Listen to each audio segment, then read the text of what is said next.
mengapa Gus Nur dan Bambang Tri ditangkap gara-gara mubahalah ini. Mengapa? Itu persoalan serius. Nggak mungkin ditangkap kalau tidak ada event-event atau kasus sebelumnya, atau ada hal-hal yang membuat itu harus ditangkap. Kenapa ada langkah itu ditangkap? Karena ada ungkapan atau tuduhan atau gugatan kita ke pengadilan negeri tentang ijazah palsu. Anda punya perintah nggak dianggap, langsung main ditangkap saja. Bahkan dibohong-bohongi, diiming-iming, tidak akan ditangkap, taunya ditangkap. Nah, ini satu kebohongan yang tidak presisi ya di dalam konteks sebagai polisi.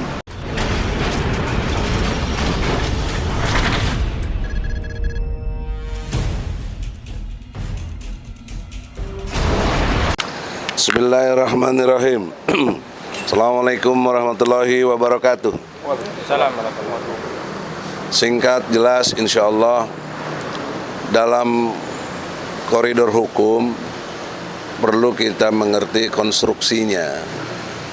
Jadi dalam konstruk hukum pidana, konstruksi hukum dikaitkan dengan kasus mubahalah ini harus dimengerti bahwa mubahalah itu ada dalam Al-Quran surat Ali Imran ayat 61 yang sangat jelas disebutkan oleh Allah, bermubahalahlah sampai siapa yang dapat laknat dari Allah. Jadi ini konstruk hukumnya Al-Quran. Nah, pertanyaan seriusnya, mengapa Gus Nur dan Bambang Tri ditangkap gara-gara mubahalah ini? Mengapa? Itu persoalan serius. Nggak mungkin ditangkap kalau tidak ada event-event atau kasus sebelumnya, atau ada hal-hal yang membuat itu harus ditangkap. Nah, orang tidak bisa menghindar dari satu peristiwa karena hukum itu logika. Sistematisnya apa? Kenapa ada langkah itu ditangkap? Karena ada ungkapan atau tuduhan atau gugatan kita ke pengadilan negeri tentang ijazah palsu. Nah, konstruk dari apa yang dimaksud dengan mubahalah adalah untuk mengkonfirmasi ucapan si Bambang Tri ini benar apa tidak, yakin atau tidak, berdasar kepada yang dia ucapkan itu omdo hoak atau tidak. Bambang Tri menyanggupi bahkan siap ditembak kepalanya. Itu artinya siap dilaknat, siap diazab oleh Allah dan lain sebagainya. Maka menimbulkan satu keyakinan kepada Gus Nur bahwa ini benar. Untuk itulah dilakukan mubahalah. Dan saya mau membela ini karena yakin gara-gara ada mubahalah itu. Karena saya juga nggak percaya masa presiden ijazahnya palsu, kan sulit dipercaya itu. Tapi karena ada mubahalah ini mendorong saya lebih menjadi kepo, menjadi ingin lebih tahu. Nah, oleh karena itu di dalam kesempatan ini tolong polisi jangan mengelak atau mengeles atau banyak retorika bahwa ini nggak ada kaitan dengan ijazah.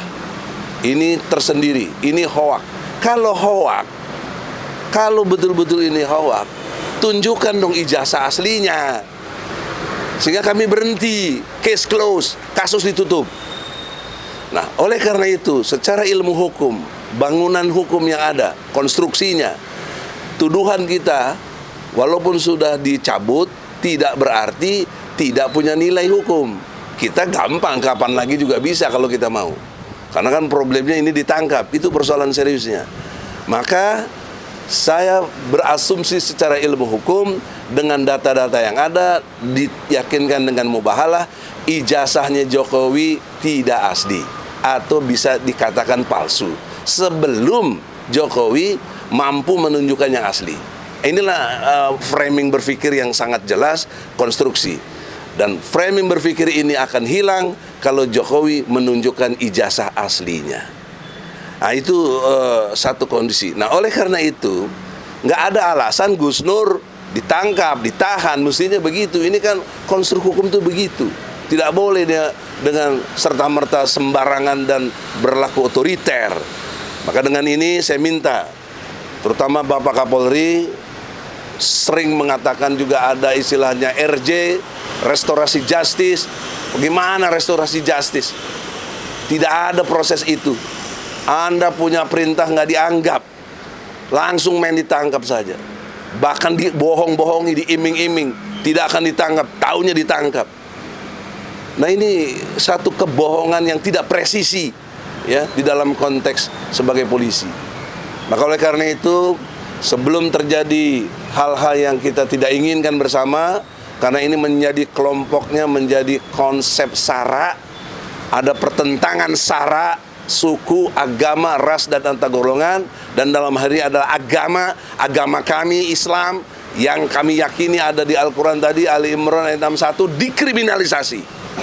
Bahkan bukan potensi kalau menurut saya. Polisi telah melakukan kriminalisasi kepada Al-Quran. Karena ini surat Ali Imran ayat 61. Dan untuk itu, kita umat Islam yang ngerti iman harus marah ada keadaan begini. Oleh karena itulah, kemarahan kita tetap konstruktif secara hukum. Kita menghimbau Kapolri hentikan kasus ini, karena ini akan menimbulkan konsep SARA yang luar biasa.